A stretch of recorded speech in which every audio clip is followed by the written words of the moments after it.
آداب زندگی۔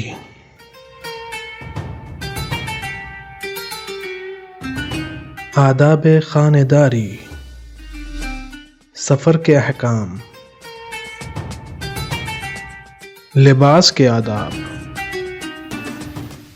اور بھی دیگر آداب جاننے کے لیے دیکھیے تہذیب الاسلام۔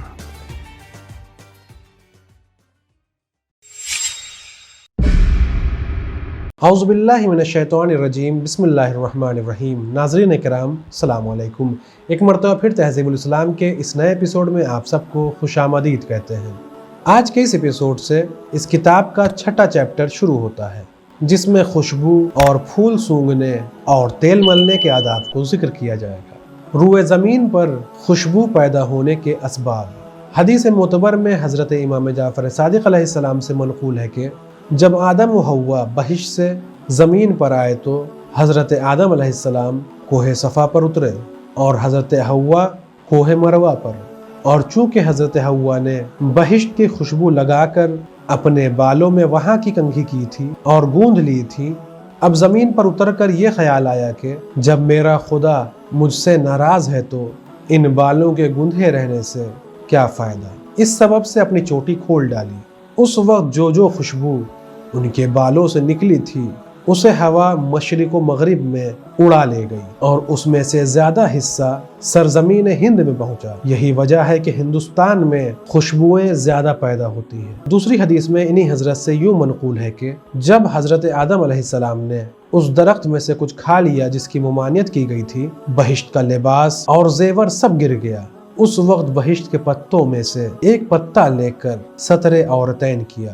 جب زمین پر اترے تو جنوبی ہوا اس پتے کی خوشبو اڑا کر ہندوستان میں لے گئی اور وہاں بہت سی قسم کی گھاس اور بعض درختوں میں خوشبو پیدا کر دی۔ یہی سبب ہے کہ ہندوستان میں کئی قسم کی گھاس خوشبودار ہوتی ہے، اور پہلا جانور جس نے وہ بہشتی پتا کھایا، خواہ خوشبودار گھاس میں سے کچھ کھایا، وہ مشک والا ہرن تھا۔ اس پتے یا گھاس کا کھانا تھا کہ خوشبو اس کی رگ و پے میں دوڑ گئی اور بالآخر اس کی ناف میں جمع ہو گئی، جس سے مشک بہم پہنچتا ہے۔ خوشبو کی فضیلت اور اس کے آداب۔ احادیث معتبر میں وارد ہے کہ عطر لگانا اور خوشبو لگانا اور خوشبو سونگھنا پیغمبروں کے اخلاق پاکیزہ میں داخل ہے۔ حضرت امام جعفر صادق علیہ السلام سے منقول ہے کہ خوشبو دل کو قوت دیتی ہے اور جسمانی طاقت بڑھاتی ہے۔ حدیث صحیح میں حضرت امام رضا علیہ السلام سے منقول ہے کہ مرد کو خوشبو چھوڑنی مناسب نہیں ہے، بہتر تو یہ ہے کہ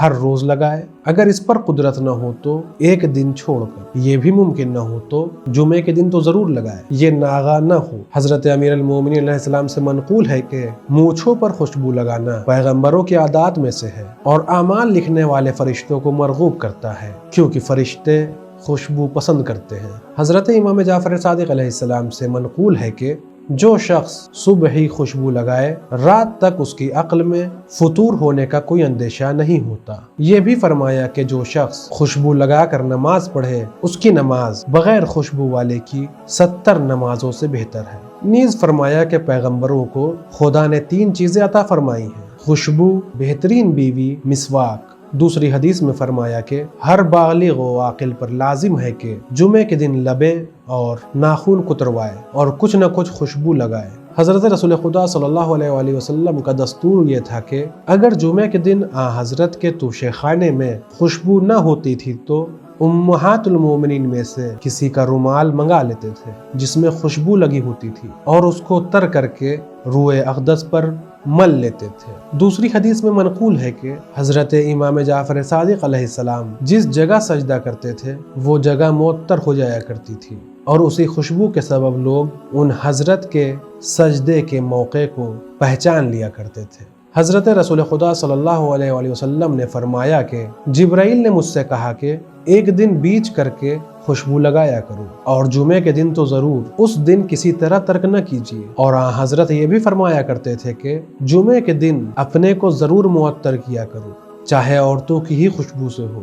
ایک دن عثمان ابن مظعون نے حاضر ہو کر حضرت کی خدمت میں عرض کی کہ میں چاہتا ہوں کہ خوشبو اور بعض اور لذت کی چیزوں کو ترک کر دوں۔ حضرت نے فرمایا کہ خوشبو ترک نہ کرنا، کیونکہ فرشتے مومن کی خوشبو سونگتے ہیں اور جمعے کے دن تو کسی طرح ترک نہ ہو۔ یہ بھی فرمایا کہ خوشبو میں جو رقم صرف ہو وہ داخل اسراف نہیں ہے۔ دوسری حدیث میں منقول ہے کہ حضرت صلی اللہ علیہ وآلہ وسلم کا روپیہ کھانے سے زیادہ خوشبو میں اٹھتا تھا۔ حضرت فرمایا کرتے تھے کہ عورتوں کے لگانے کی خوشبو ایسی ہونی چاہیے جس کی رنگت ظاہر اور بو مخفی ہو، اور مردوں کے لگانے کی خوشبو ایسی ہو جس کی بو ظاہر اور رنگت مخفی ہو۔ حضرت امام موسیٰ کاظم علیہ السلام سے منقول ہے کہ منگل کے دن ناخن ترشواؤ، بدھ کے دن حمام کرو، جمعرات کے دن پوچھنے لگواؤ، اور جمعے کے دن اپنے کو بہتر خوشبو سے معطر کرو۔ حضرت امام رضا علیہ السلام سے منقول ہے کہ 4 چیزیں رنج و غم کو کھولنے والی اور دل کو خوش کرنے والی ہوتی ہیں: خوشبو سونگھنا، شہد کھانا، سوار ہونا، سبزہ دیکھنا۔ حضرت امیر المومنین علیہ السلام نے فرمایا کہ مسلمان عورت کے لیے لازم ہے کہ اپنے شوہر کی خاطر ہمیشہ اپنے کو معطر رکھے۔ حضرت امام محمد باقر علیہ السلام سے منقول ہے کہ حضرت رسول اللہ صلی اللہ علیہ وآلہ وسلم کی 3 خصوصیتیں ایسی تھیں جو دوسرے کو حاصل نہ تھیں۔ اول تو جسم مبارک کا سایہ نہ تھا، دوسرے جس راستے سے ہو کر نکل جاتے تھے 2-2 3-3 دن تک وہ راستہ ایسا معطر رہتا تھا کہ ہر آنے جانے والا پہچان لیتا تھا کہ حضرت ادھر گئے ہیں۔ تیسرے جس پتھر اور درخت کے پاس سے ہو کر نکلتے تھے وہی حضرت کو سجدہ کر لیتا تھا۔ حضرت رسول خدا صلی اللہ علیہ وآلہ وسلم سے منقول ہے کہ جو عورت گھر سے خوشبو لگا کر نکلے وہ جب تک پلٹ کر نہ آئے گی برابر اس پر خدا کی لعنت رہے گی۔ آج کے اس ایپیسوڈ میں بس اتنا ہی، انشاءاللہ اگلے ایپیسوڈ میں پھر ملاقات ہوگی۔ تب تک کے لیے شکریہ، خدا حافظ۔ سدرة المنتهى